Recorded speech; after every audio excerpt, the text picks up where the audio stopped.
Hey Rusty, why is your hand the size of a softball? Let me tell you the story. Rusty was waiting in the cafeteria line. It was a beautiful summer day, and halfway through a week-long camp for teens interested in learning more about loving God and loving others. Rusty felt a tickling against the back of his right hand, like a fly or a mosquito, and pressed his hand firmly against his thigh to kill it. Ow!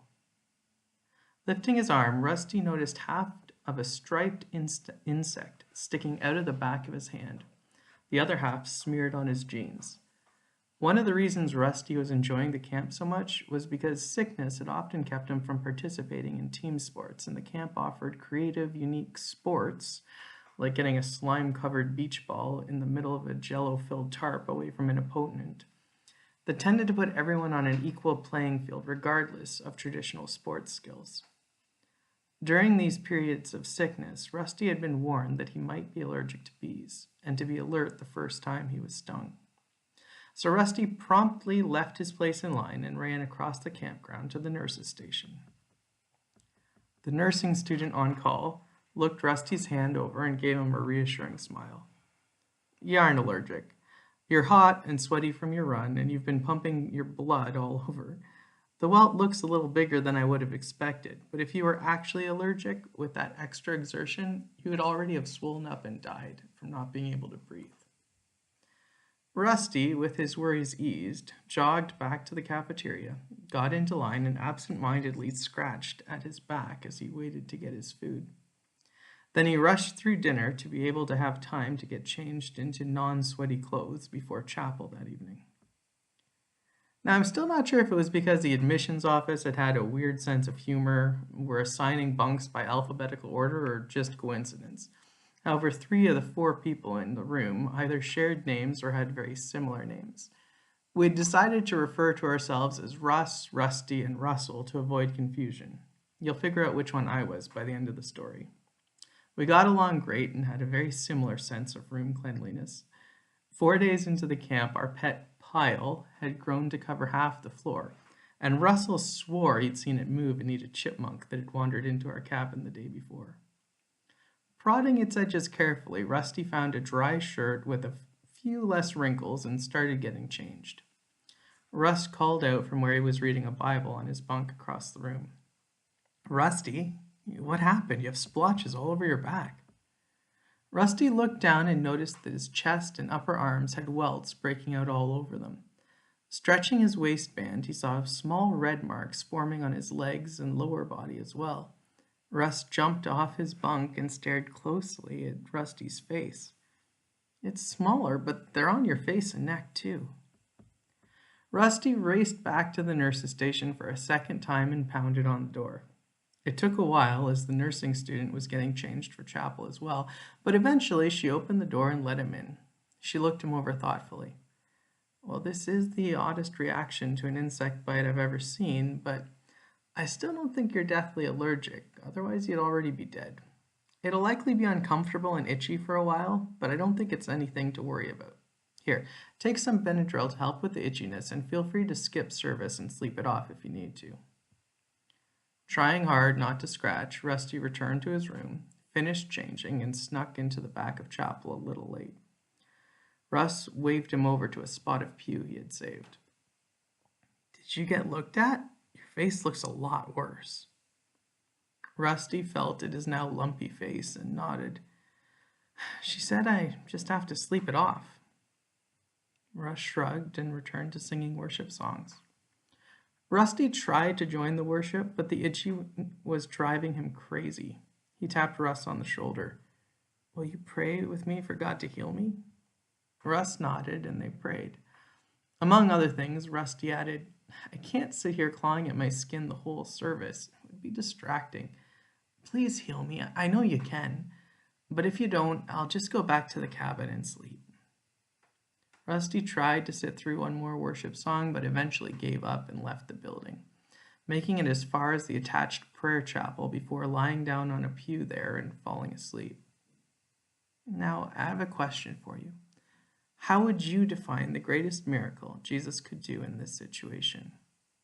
Would it be Jesus instantly reversing anaphylactic shock and stopping the swelling from cutting off Rusty's airways, waking him without a spot on his body? How about if Rusty's parents felt prompted to come and visit the chapel service that night? If they saw his face and, after hearing what happened, recognized that the nursing student wasn't a good enough authority to make this life and death decision, and decided that they were going to take him to the hospital for a second opinion at the end of the next song if things didn't start getting better?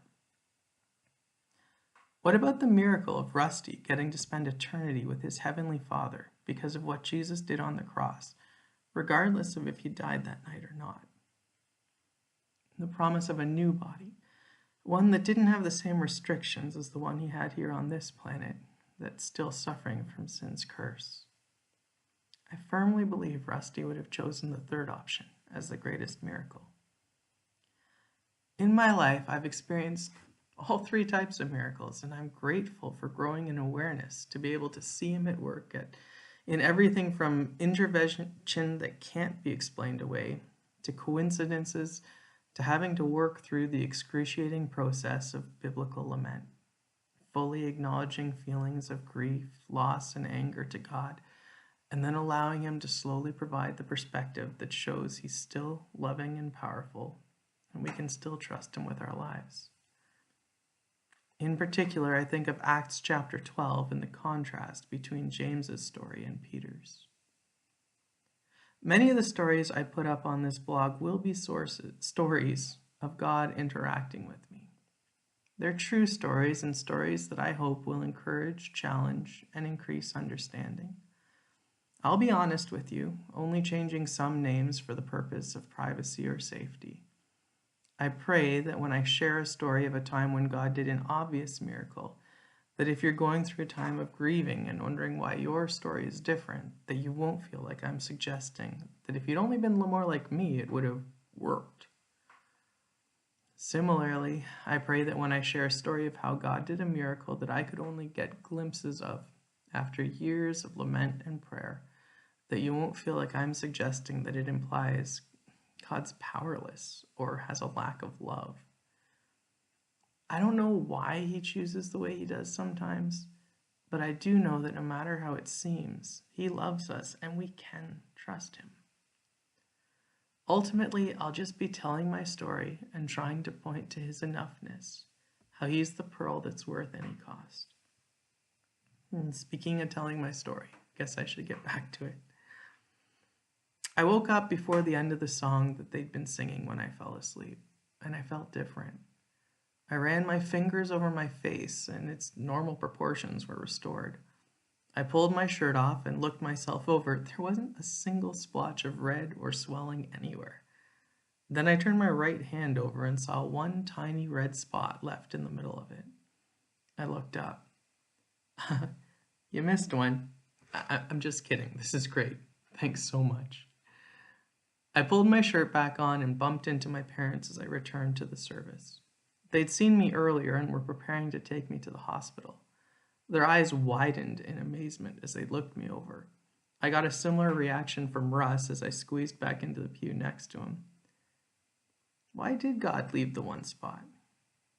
I don't know for sure, but overnight that one spot swelled until my hand was the size of a softball, and it remained that way for the next number of days. Maybe it was to warn me that all of the spots would have swollen that much, and it was a good idea for me to get an EpiPen. Also, as I walked around with a hand the size of a softball, people tended to ask me, "Hey Rusty, why is your hand the size of a softball?" Giving me a chance to tell my story.